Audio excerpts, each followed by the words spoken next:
home yesterday from the All Classic. I'm a little bit under the weather, as you might be able to hear. So I took yesterday just to rest. Today we gotta get some stuff done. Printed out some documents, gotta go to the bank, do some bank stuff, gotta go to Chipotle, get food because I had no chicken cooked. Gotta go to the store and get more chicken to cook.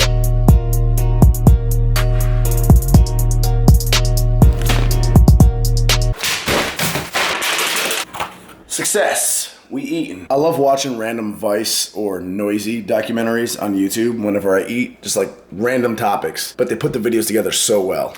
Got this new shirt in from Alpha. First time I've ever been sent one single piece of clothing. Usually it's a bunch, and this looks unique. Oh, this isn't a shirt at all. Compression pants. They wear underneath shorts and stuff. That's pretty awesome.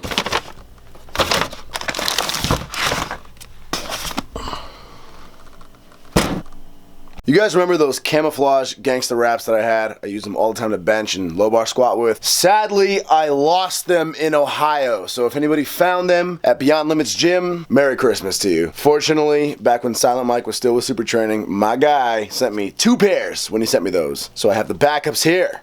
Not as cool, not as funky as the camouflage pattern, but still all the quality of gangster wraps. Boom. I meant to do a giveaway with these and I just forgot to. I think I still will. Like extra junk drawer.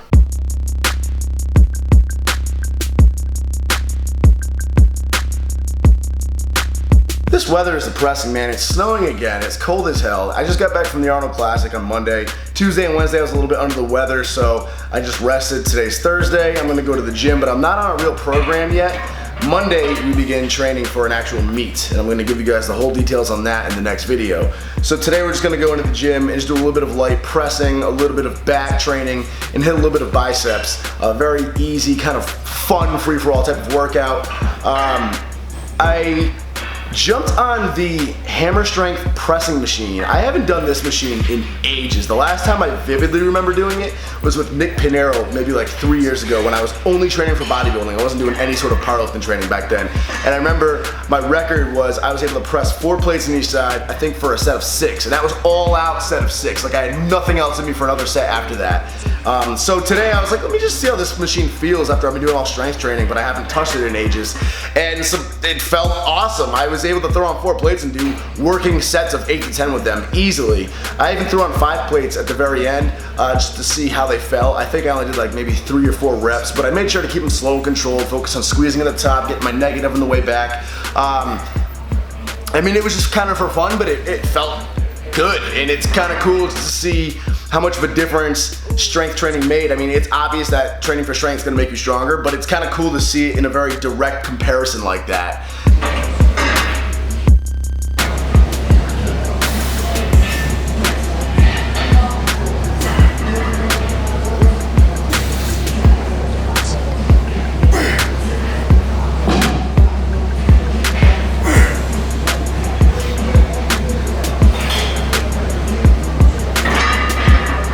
So I moved on to just some rowing movements, nothing really free weight, just a lot of cable rows. Moved on to a little bit of curls and a pretty easy exercise overall, guys.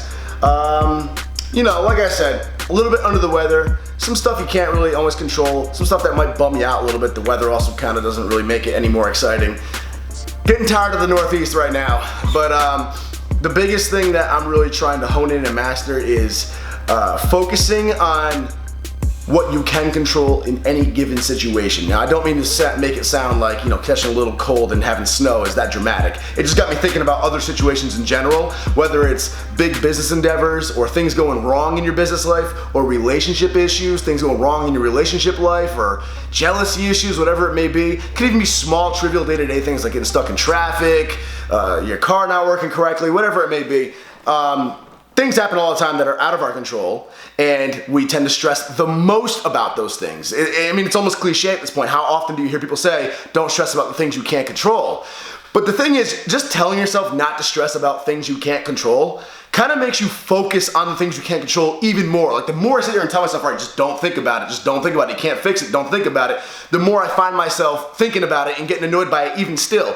So what I have found that not only helps be more productive, but it also actually literally gets your mind off of the negative things, is In a situation, no matter what it is, big or small, look at that situation, identify what you can't fix. Don't tell yourself not to think about it. Instead, think about what you can actually fix. Find something in that situation that you actually have control over and just focus on that. And what you'll find is not only are you actually being physically productive by focusing on something you can control, you're also actually getting your mind completely off of the negative things. So you're no longer sitting there dwelling and stewing on the negative thing. You're not focusing on the positive things. And that productivity, that feeling of accomplishment that you get from focusing on something you can fix, that's gonna give you like sort of an empowered feeling. Even if it's small, it's just gonna brighten your mood up just a little bit. And that empowered feeling is gonna lead to ultimately, obviously, confidence, and that's gonna lead to ultimately being happier and at peace. And again, this can be on a large scale, or this can be on a very small day-to-day scale. This can make the difference between finding peace and working things out in a relationship, not having a panic attack over a business endeavor going wrong, or it could be something as small as you just skipped out on being in a bad mood over traffic or something like that. And it doesn't necessarily have to be something that fixes the problem directly, but it could be something as simple as, like, say you're in traffic, right? You're driving and you get stuck behind a school bus. Oh, this freaking sucks. Now, if you're in the wrong mood for that, that could really ruin your day. Like, you're trying to get somewhere, you're annoyed, you're at the end of your rope, now you're stuck behind a bus. What the hell's going on? Instead of sitting there fuming about how stupid the bus is and staying mad at yourself for leaving the house at that exact time to get stuck behind buses, think of, what can I do to make this ride more entertainment? So whether it's throwing on a beat and trying to freestyle to it, or putting on an audio tape that you liked on YouTube, or maybe making a phone call to a relative that you've been meaning to call but been putting off, just think of something that you have control over that you can actually do in that situation to take your mind off of it, and you'll find that you end up being productive and you end up snapping out of that bad mood. And that's the way you should apply everything in your life, even with relationships, even with business. That's my thought of the day.